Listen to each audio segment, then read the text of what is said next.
200 and 300 TDI clutch forks, are renowned for actually punching the pivot straight through this hole here.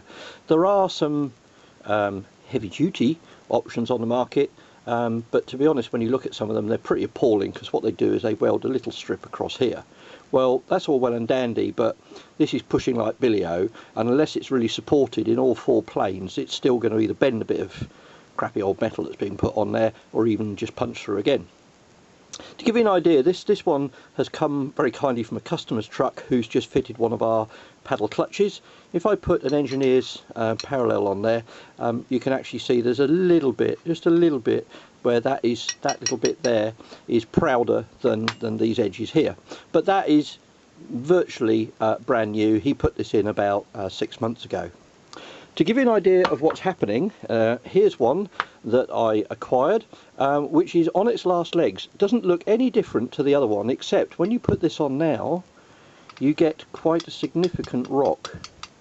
And that is purely where the ball is pushing this, and you can see it's beginning to form a little point here. That's going to go through, and as soon as it does, your game is over until you go and sort it out. Now, interestingly, I did actually buy a brand new genuine Land Rover one of these, and a patent one, and I cut it in half across here. This is about 3mm thick. I think it's 10 gauge steel, but by the time you get to here, it's about 1.8mm. So I think this is a flat plate that is pressed in an enormous conjunking machine that forms this, and as it forms, it's obviously squeezing the metal. So we decided that as we're doing everything else in heavy duty clutches, we need to sort this problem out as well. So what we did was we went out and we've bought a proper brand new clutch fork. Tickety boo, you can put your straight edge across there and nothing works, nothing moves at all.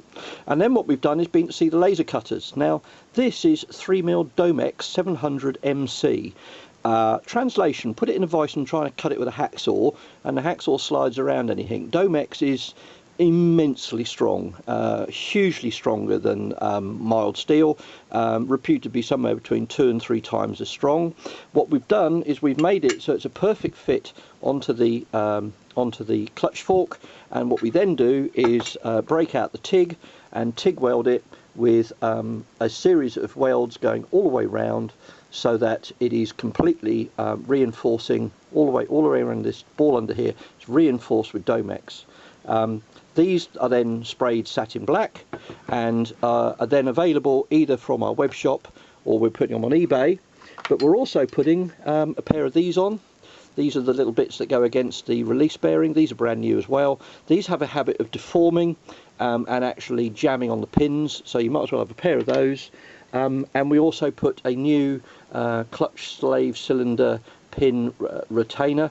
These are made of plastic and have a tendency to break when you try and remove them and put them back on again. These little legs have a habit of coming off. These aren't expensive, but they're a pain in the neck if you've taken the day to do your clutch. And lastly, you have these nasty, this is genuine Land Rover, plastic retaining clip for the clutch release. This goes on the arm and then across to the, as you can see, I'm bending it away here. These have a tendency to melt when they get a bit hot. So the other thing you get with our clutch fork is one of these.